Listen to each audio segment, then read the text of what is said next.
तुम्हा सगळ्यांचं पुन्हा एकदा स्वागत। सरकारवरती टीकेचे घाव घालणारे मराठा आंदोलक आता विरोधकांना सुद्धा इंगा दाखवू लागलेत। मनोज जरांगेंच्या भेटीसाठी आलेल्या राष्ट्रवादी शरदचंद्र पवार पक्षाच्या खासदार सुप्रिया सुळेंना आंदोलकांनी आज घेराव घातला। तर दुसरीकडे शरद पवारांच्या सल्ल्यावरून सत्ताधारी महायुतीने सुद्धा हल्लाबोल केलाय। बघूयात।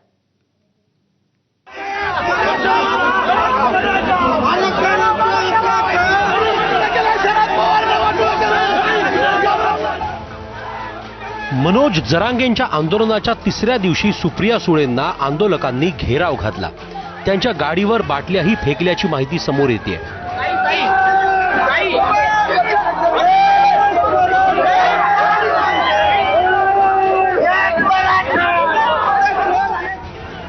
आंदोलनाच्या तिसऱ्या दिवशी सुप्रिया सुळे मनोज जरांगेंच्या भेटीसाठी आल्या होत्या। यावेळी सुप्रिया सुळे माघारी परतत असताना आक्रमक झालेल्या आंदोलकांनी त्यांना घेराव घातला। त्यांची गाडी अडवण्याचा प्रयत्न केला। यावेळी ज्येष्ठ नेते शरद पवार यांच्या विरोधात जोरदार घोषणाबाजी करण्यात आली। शरद पवारांनी मराठ्यांचं वाटोळं केलं अशा घोषणा आंदोलकांनी यावेळी दिल्या।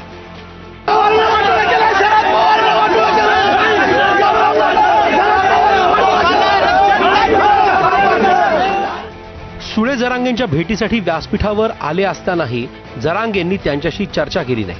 जरांगे पूर्ण वेळ झोपलेले होते, त्यामुळे सुप्रिया सुळेंशी त्यांच्याशी चर्चा झालीच नाही। त्या व्यासपीठावर असताना आंदोलकांची जोरदार घोषणाबाजी सुरूच होती।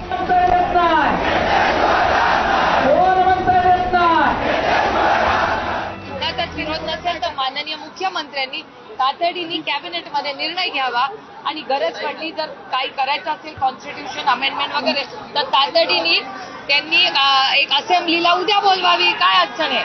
असेंब्ली अर्जंटली बोलवून टाका, दिवसभर नाही 24 तास चर्चा करा आणि पास करून टाका। काय अडचण आहे?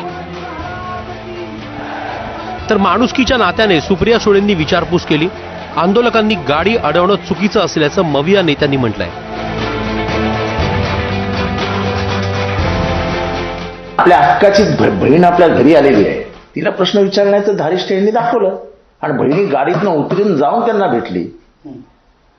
माणुसकीच्या नात्याने त्या जाऊन स्वतः जरांगे पाटलांशी त्यांनी चर्चा केली, त्यांच्या तब्येतीची विचारपूस केली आणि आम्हाला हे सगळं नवीन नाही आणि त्यामुळे सुप्रिया त्यांना घेराव घातला। त्यात काही मला काही वाईट वगैरे वाटत नाही। काही वेळापूर्वी सुप्रिया सुळे या ठिकाणी भेटायला आल्या होत्या, त्यावेळेस कार्यकर्त्यांनी त्यांना घोषणाबाजी दिली, एक प्रकारचं अडवणूक त्यांची करताना पाहायला मिळालं। कसं बघता याकडे?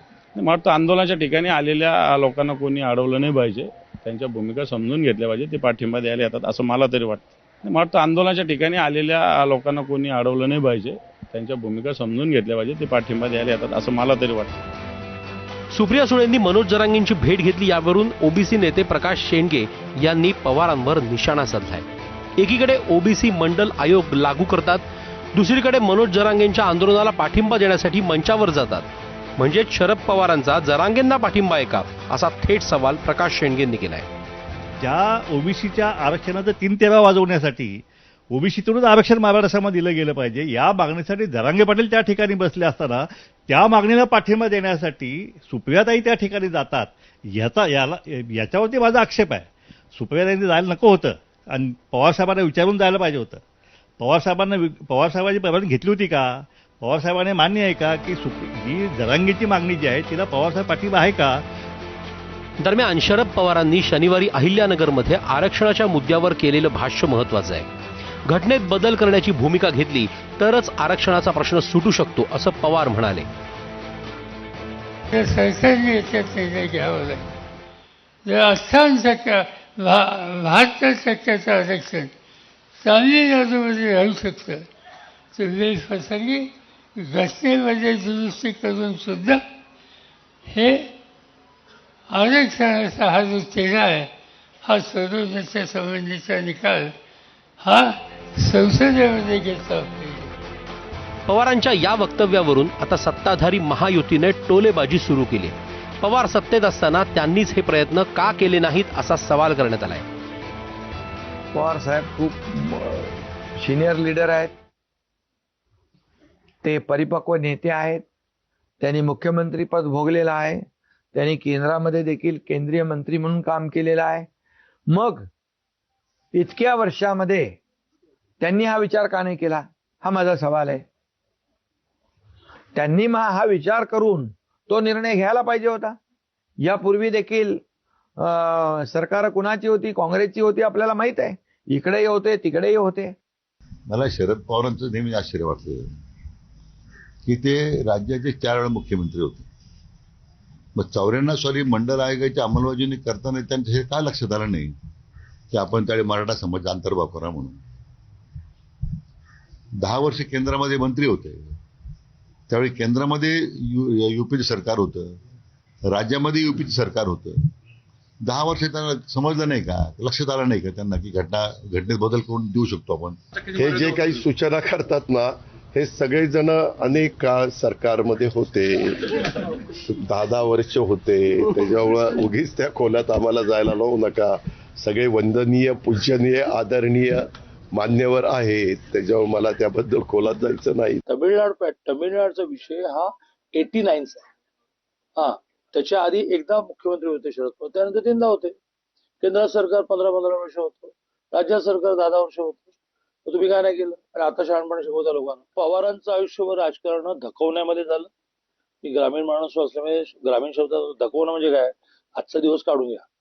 तमिळनाडूला मिळालेलं आरक्षण आजही सुप्रीम कोर्टात आहे. आजही सुप्रीम कोर्ट त्याचा निर्णय लागला नाही. आजही सुप्रीम कोर्टात. आणि त्यामुळे ते जेव्हा केव्हा येईल ना ऐरणी होतं ते पण जाईल. उद्धव ठाकरे साहेब तर सकाळ दुपार संध्याकाळ दिवसातनं मान्य पवार साहेबांना विचारल्याशिवाय काहीच करत नव्हते. मग पवार साहेब आत्ता जे आदरणीय पवार साहेब आत्ता जे सांगतायत हे जर त्याच वेळी पवार साहेबांनी उद्धव साहेबांना सांगितलं असतं आणि उद्धव साहेबांच्या सरकारनं त्यावेळी जर अशी विनंती केंद्राला केली असती तर केंद्रानं त्या बाबतीतला निर्णय केंद्रानं काय घ्यायचा तो घेतला असता. मराठा आंदोलक सत्ताधाऱ्यांसह विरोधकांनाही जाब विचारण्यास मागे पुढे पाहत नाहीत. हे रविवारी सुप्रिया सुळेंची गाडी अडवली यावरून दिसून आलं. मात्र शरद पवारांची सूचनाही या प्रकरणात महत्वाची आहे. आता पवारांच्या सूचनेनुसार राज्य सरकार खरंच केंद्राला तशी विनंती करणार का याची उत्सुकता आहे. ब्युरो रिपोर्ट, एबीपी माझा.